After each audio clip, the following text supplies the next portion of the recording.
क्यों डाल दिया गया तिहाड़ जेल में? इसलिए डाला गया ताकि आंदोलन का नेतृत्व जो लोग शांतिपूर्ण और संवैधानिक ढंग से करना चाहते हैं, जब आप उनको हटा देते हैं तो खुद ब खुद प्रदर्शनों में अराजक और हिंसक तत्वों के लिए जगह बन जाती है। तो ऐसे कई लोग हैं। ये जो है ना, प्रोपेगेंडा और नामकरण की राजनीति हो रही है इस देश में। CMI का डेटा आया है, देश में पिछले जून में 1,30,00,000 नौकरियां जा चुकी हैं। ग्रामीण क्षेत्रों में ज़्यादा असर है और सरकार नौकरी के नाम पर लॉलीपॉप बांट रही है, और बांट रही है झूठे दिलासे इस तरीके के कि 4 साल नौकरी कीजिए, खपिए, उसके बाद आपका भविष्य क्या है वो सरकार की जिम्मेदारी नहीं है, आपकी है। 4 साल मिलिट्री की ट्रेनिंग लीजिए और किसी भाजपा नेता के ऑफिस के बाहर दुनाली पकड़ के गार्ड की नौकरी करिए। सरकार का ये प्लान है, आपको मजदूर बना देना चाहती है। एक पढ़े लिखे युवक को उस एक ह्यूमन रिसोर्स छोड़कर वो सब तरीके से इस्तेमाल करना चाहती है। एक ऐसे ही व्यक्ति हैं जो बेरोजगारों की आवाज़ कई सालों से उठाते आ रहे हैं। मेरे साथ युवा हल्ला बोल के संस्थापक अनुपम हैं। बहुत बहुत स्वागत है सर आपका नेशनल दस्तक पर। अग्निवीर की चर्चा बंद हो गई है। अग्निवीर का जो आंदोलन था उसको हिंसा के नाम पर डिमीन करके उस थॉट को मार दिया गया। ना मीडिया उसके बारे में बात कर रही है और ना ही कोई, बहुत ही अनकंफर्टेबल हैं लोग उसके बारे में बात करने में, और मिलिट्री भी कह रही है कि हमें इस योजना की ज़रूरत है। तो ये बात कम क्यों हुई है और मिलिट्री का लॉजिक जो है वो कहाँ तक जायज़ है? नहीं, सबसे पहली बात तो ये जो लॉजिक जिसको हम मिलिट्री का लॉजिक कह रहे हैं वो दरअसल सरकार का तर्क है। और ये बहुत दुर्भाग्यपूर्ण भी है हमारे देश में कि एक आंदोलन चला और उस आंदोलन की प्रतिक्रिया वर्दीधारी सेना के अधिकारियों से दिलवाई गई, उनको राजनीति का हिस्सा बनाया गया। पिछले कई वर्षों से इस देश में जो सत्ताधारी पार्टी है वो सेना के नाम पे, राष्ट्रीय सुरक्षा के नाम पे राजनीति करती आई है।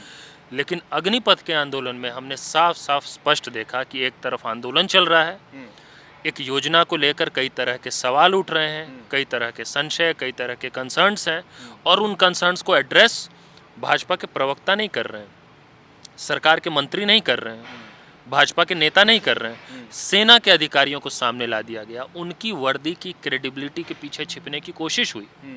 ये बहुत ही गलत है हमारे लोकतंत्र के लिए। तो अगर आपको लगता है कि मिलिट्री के लोग समर्थन कर रहे हैं या विरोध कर रहे हैं, तो मुझे लगता है कि जो दिवंगत जनरल रावत हैं, जो CDS थे हमारे, उनका ऑन रिकॉर्ड बयान है टूर ऑफ ड्यूटी को लेकर। कोई भी व्यक्ति, आपका जो दर्शक है, वो गूगल सर्च कर ले कि टूर ऑफ ड्यूटी पे CDS जनरल बिपिन रावत ने क्या कहा था। टूर ऑफ ड्यूटी को थोड़ा एक्सप्लेन करें। टूर ऑफ ड्यूटी दरअसल जो अग्निपथ है उसी का नाम पहले टूर ऑफ ड्यूटी होता था। तो मैंने टूर ऑफ ड्यूटी इसलिए कहा क्योंकि गूगल सर्च आप अग्निपथ के साथ करेंगे तो मिलेगा नहीं, टूर ऑफ ड्यूटी के साथ मिल जाएगा। अच्छा। इसी योजना को, इसी प्रस्ताव को टूर ऑफ ड्यूटी के नाम से ये सरकार जो है चलाने की कोशिश कर रही थी पहले, जिसका नामकरण बाद में कर दिया। नामकरण करने की माहिर सरकार है, आप सबको पता है। नए नए नाम देना, जैसे कि अभी अमृतकाल चल रहा है, तरह तरह की चीज़ें हो गई हैं इस देश में।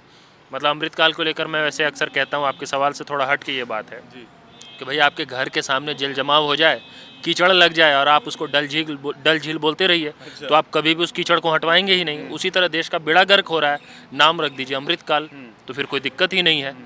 उस कीचड़ में कमल खिल जाएगा अगर आप उसको डल झील मान के उसको कोई शिकायत ही किसी से नहीं करेंगे। तो ये जो है ना, प्रोपेगेंडा और नामकरण की राजनीति हो रही है इस देश में, और मिलिट्री ने सपोर्ट नहीं किया है। जितने लोग भी आर्म्ड फोर्सेस को समझते हैं इस देश में, आप देखिए ऐसे कई लोग जो लगभग सभी मुद्दों पे भाजपा के पक्ष में रहे हैं। आपके ध्यान में होगा कई ऐसे डिफेंस एक्सपर्ट्स हैं जो दिन रात टीवी पे बैठ के भाजपा की नीतियों का बचाव करते आए हैं, वो आज विरोध कर रहे हैं अग्निपथ का। जी, वही डिफेंस एक्सपर्ट्स ये कह रहे हैं कि हमें अपनी मिलिट्री की एवरेज एज को घटाना है। एवरेज एज हमारी 32-33 तक जा रही है, हमें उसे 26-25 के आसपास लेके आना है। इसीलिए हमने ये योजना लेके आए हैं हम। ये देखिए, ये चिंता अगर इनको होती एवरेज एज कम करने की, तो सबसे पहले तो संसद में एवरेज एज कम करते ना। अच्छा। जिस देश का एवरेज एज 27-28 साल है, उस देश की संसद की एवरेज एज 57-58 साल है। अगर एवरेज एज एक चिंता है तो सबसे बड़ी चिंता संसद में है, सबसे बड़ा गैप वहाँ पे है। 57 ईयर्स के एवरेज एज वाले लोग भारत जैसे युवा देश के लिए नीति बना रहे हैं। समस्या तो यहाँ पे है। और आप एक ऐसी योजना ला रहे हैं जिसके जरिए 4 साल की नौकरी, उसके बाद सेवानिवृत्ति। इसका मतलब क्या हुआ समझिए आप। कहीं पे किसी भी संगठन में, किसी भी कंपनी में, कोई भी इंस्टीट्यूशन हो, टेक्निकली ट्रेनिंग का पीरियड भले 6 महीने का हो, 1 साल का हो, 1.5 साल का हो, लेकिन किसी व्यक्ति को तैयार करने में समय लगता है। सेना को भी किसी सैनिक को तैयार करने में, भले उसका नाम अग्निवीर रख दीजिए, समय लगता है। 3 साल, 4 साल, 5 साल। ऐसा नहीं होता कि 1 साल में वो तैयार हो जाता है। अब सेना इन्वेस्ट कर सिपाही लेवल पर भी हर स्तर में। आप किसी कंपनी में ज्वाइन कर लीजिए ना, किसी एक नॉर्मल सेल्स टीम में ज्वाइन कर लीजिए। आपको ट्रेनिंग देते हैं ना, कुछ ओरिएंटेशन करते हैं ना, कुछ तैयारी करते हैं ना, आप फिर उनकी चिंता होती है ना कि इनके पीछे हमने इन्वेस्ट किया, समय लगा, ये छोड़ के ना चला जाए। दुनिया की हर संगठन ये काम सोचती है कि जिसके पीछे हमने कुछ संसाधन लगाया, समय लगाया, जिसको तराशा तैयार किया, वो हमको छोड़ के ना चला जाए, उससे कुछ रिटर्न मिले। मोदी जी की सरकार चाहती है कि सेना ट्रेनिंग दे, सेना तैयार करे, और जिनको तैयार करे वो सेवा किसकी करे? वो जाके अडानी के वेयरहाउस की सुरक्षा करे, वो अंबानी के रिफाइनरी की सुरक्षा करे, वो महिंद्रा के प्लांट्स की सुरक्षा करे। इसीलिए वो लोग देखिए आतुर होके, तत्पर होके बता रहे हैं कि आइए अग्निवीरों को हम नौकरी देंगे, अग्निवीरों को हम नौकरी तो अगर युवाओं को इससे समस्या है, और जो कि हमने आंदोलन में देखा भी, तो वही युवा जब एयरफोर्स जब भर्ती निकालती है तो 58,960 एप्लीकेंट्स आते हैं भर्तियों के लिए। नहीं, ये सही बात है ना। आप 4 साल छोड़िए ना, आप 4 महीने का रख दीजिए ना, तो भी आवेदन आएगा। ये इनकी सफलता का प्रमाण नहीं है, ये इनकी विफलता का प्रमाण है कि देश में इतनी ज़्यादा बेरोजगारी है कि जो सेना में जाने का सपना देख रहे थे, जब आप उनके सपने को कुचल के 4 साल में रिटायरमेंट की बात कह रहे हैं, तो भी 7.5 लाख लोग अप्लाई कर दे रहे हैं। सवाल उनके ऊपर है। ये रिफ्लेक्ट कर रहा है, जैसे उदाहरण के लिए देखिए, रेलवे आरआरबी की एनटीपीसी और ग्रुप डी में 2 करोड़ 42 लाख कैंडिडेट्स ने अप्लाई किया। अब सरकार चाहे तो ढिंढोरा पीटे कि देखिए हम कितनी बड़ी भर्ती निकाल रहे हैं जिसमें 2 करोड़ 42 लाख लोगों ने अप्लाई कर दिया। अरे भाई, ये प्रमाण है आपके देश में बेरोजगारी का। अब तो मान लीजिए कि देश में बेरोजगारी है। आप 4 साल छोड़िए, 4 महीने के लिए किसी को रख लीजिए, कहिए कि 4 महीने हम 20-20 हज़ार, 30-30 हज़ार रुपया 4 महीने तक देंगे। क्या इस देश में जाने वाले लोग नहीं हैं जो भूखे पेट सोने को मजबूर है, जो गरीबी रेखा से नीचे है? आप देखिए, अभी एक आंकड़ा आया था कि हमारे देश में अगर आप 25,000 रुपये से ज़्यादा मंथली इनकम रखते हैं तो आप देश के टॉप 10% में हैं। हैरत अंगेज़ आंकड़ा है ये। इसका मतलब देश की 90% आबादी जो है ना भाई, 25,000, 26,000, 30,000 कमा के आप सोचते होंगे कि आप गरीब हैं, आप टॉप 10% में हैं। ये जो 90% में लोग हैं, आप इनको अगर देंगे महीने के 30,000 रुपये 4 महीने के लिए, क्यों नहीं आवेदन करेंगे? ये कोई इनकी योजना की सफलता का प्रमाण थोड़े ना है, बेरोजगारी का प्रमाण है। ठीक है। ग्रामीण इलाकों से सबसे ज़्यादा आर्मी में भर्तियां होती हैं और बीजेपी का कथित स्ट्रॉन्ग होल्ड भी ग्रामीण इलाके हैं, तो उसका पॉलिटिकल रेपरकशन क्या हो सकता है आपकी नज़र में? देखिए, मुझे लगता है कि इस तरह की योजनाओं का पॉलिटिकल रिपरकशन होगा, बशर्ते कि पॉलिटिक्स करने वाले लोगों को क्रेडिबल ढंग से इस तरह के डिसकंटेंट को स्वर देना आता हो। खुद ब खुद नहीं हो जाता ना, हवा में नहीं होता, वैक्यूम में नहीं होता। ये सब डिसकंटेंट है, ये तो आपको इन प्रदर्शनों में दिख गया ना। कहाँ से आए वो लाखों करोड़ों युवा जो सरकार का विरोध कर रहे थे? तो हमारे देश के, हमारे बच्चे हैं ना जो विरोध कर रहे थे। लेकिन युवाओं को ये भी समझना पड़ेगा सर कि अगर आप विरोध करते हैं तो उसमें हिंसा कोई सल्यूशन नहीं है। हिंसा से तो और सरकार आपको डिमीन कर देगी। तो ये चीज़ तो समझाना आपकी जिम्मेदारी काफ़ी बड़ी है ना? और वो किस तरीके से आप करेंगे? क्योंकि हमने कल रात को, मैं आपको सुन रहा था ट्विटर स्पेस पे, तो कुछ एक और बड़े आंदोलन की भी बात हो रही है। तो ये दोनों चीज़ के बारे में जानना चाहता हूँ मैं आपसे। नहीं, ये बिल्कुल सही बात है कि देखिए, हिंसा करके तो आप सत्ता के खिलाफ किसी भी संघर्ष को नहीं जीत सकते, और इस बात को ज़्यादातर आंदोलनकारी अच्छे से समझते हैं, या वो छात्र जिनकी जेन्युइन मांग है किसी भी प्रदर्शन के जरिए, आंदोलन के जरिए, उनको ये पता होता है, वो हिंसा करते भी नहीं हैं।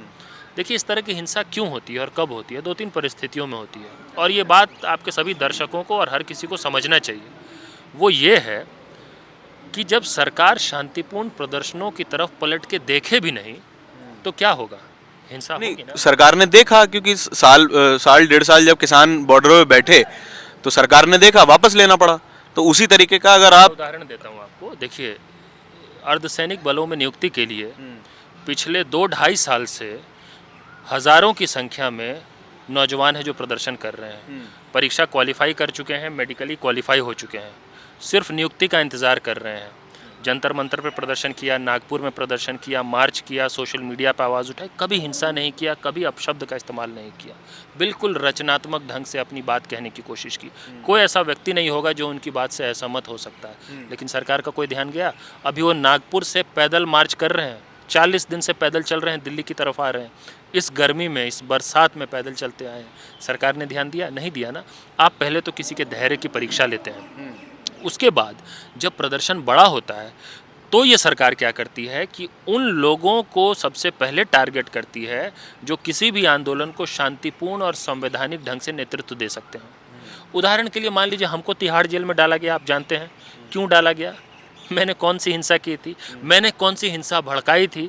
मैंने किसी के लिए कोई उग्र शब्द का भी इस्तेमाल किया हो कभी भी? हम तो उस परंपरा से आते हैं, गांधी की परंपरा से आते हैं, जहाँ पे कि कोई हमारे पक्ष में भी अगर बात कर रहा हो, हमारे विरोधी की भी आलोचना कर रहा हो उग्र होकर, तो हम उसको शांत करते हैं। हमें क्यों डाल दिया गया तिहाड़ जेल में? इसलिए डाला गया ताकि आंदोलन का नेतृत्व जो लोग शांतिपूर्ण और संवैधानिक ढंग से करना चाहते हैं, जब आप उनको हटा देते हैं तो खुद ब खुद प्रदर्शनों में अराजक और हिंसक तत्वों के लिए जगह बन जाती है। ये सरकार चाहती है कि हिंसा हो, क्योंकि जब हिंसा होगी तो उनको वो लेजिटिमेसी मिलता है पुलिस क्रैकडाउन करने का, जो कि अग्निपथ के मामले में हुआ, बड़े पैमाने पे हुआ। अभी मैं पिछले 12-13 दिनों से बिहार के कई ज़िलों का मैंने दौरा किया, पूर्वी उत्तर प्रदेश के भी कई ज़िलों के दौरे किए। हर ज़िले में लगभग एक ही कहानी है।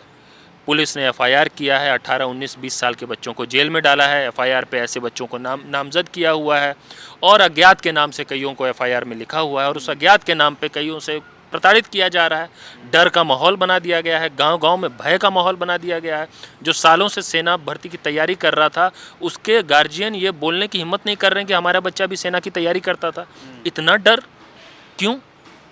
इस डर के जरिए आप आंदोलन को शांत करना चाहेंगे? तो ऐसे तो देखिए, क्षणिक रूप से हो सकता है कि शांत दिख जाए, लेकिन ये शांति बहुत खतरनाक है इस ढंग से अगर आप शांत करेंगे तो। रेलवे वाले प्रदर्शन में हमने देखा कि जब हम लोगों ने मांग किया रेल मंत्री से, भारत सरकार से, तो अंततः सरकार को मांगे माननी पड़ी। उन्होंने माना मांगों को, लेकिन अग्निपथ के मामले में सरकार ने 1% भी कंसर्न्स को एड्रेस नहीं किया। क्या किया? एक तरफ प्रदर्शन हुए, दूसरी तरफ सेना के अधिकारियों को रख दिया। बाद में पुलिस को, उत्तर प्रदेश में पुलिस जा के बैठक और चौपाल कर रही है। आपकी क्या कुछ सेना के पूर्व अधिकारियों से भी बात हुई है सपोर्ट के लिए कि वो एड्रेस करें छात्रों को कि इसकी तरफ जाना चाहिए या नहीं? देखिए, और आपकी और किन किन लोगों से बात हो रही है, पॉलिटिकली, पॉलिटिकल जो भी? देखिए, सेना के कई अधिकारी हैं जो खुलकर बोल रहे हैं अग्निपथ के खिलाफ, पहले दिन से बोल रहे हैं, और हम लोग उनको देख रहे हैं बोलते हुए।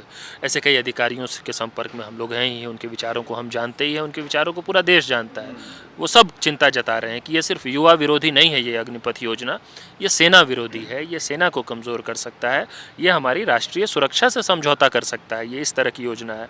तो ऐसे कई लोग हैं, और हर व्यक्ति जिसको सही में देश की चिंता है, हर व्यक्ति जिसको सही में हमारे नेशनल सिक्योरिटी की चिंता है, हर व्यक्ति जिसको सही में युवाओं के भविष्य की चिंता है, वो इस स्कीम के विरोध में है। ऐसे बहुत सारे लोग हैं, बहुत एकेडमिशियंस हैं, प्रोफेसर्स हैं, कई लोग हैं, देश के हर वर्ग के लोग हैं, कई पॉलिटिकल पार्टीज़ हैं जो इस बात को समझ रही हैं, कई एक्टिविस्ट हैं जो इस बात को समझ रहे हैं। मुझे लगता है कि भारतीय जनता पार्टी में खुद कई सांसद हैं जो इस बात को समझ रहे हैं, खुल के बोल रहे हैं, आप देखिए। तो ऐसा नहीं है कि लोग नहीं समझ रहे, लोग समझ रहे हैं, लेकिन दिक्कत ये है कि एक आदमी को लगने लगा है कि उसी को सब कुछ पता है और किसी को कुछ पता ही नहीं है इस देश में। बाकी कोई भी अपने मन की बात नहीं कर सकता है, एक ही आदमी है इस देश में जो मन की बात करता है। बाकी कोई मन की बात करे तो उसको जेल में डाल देंगे।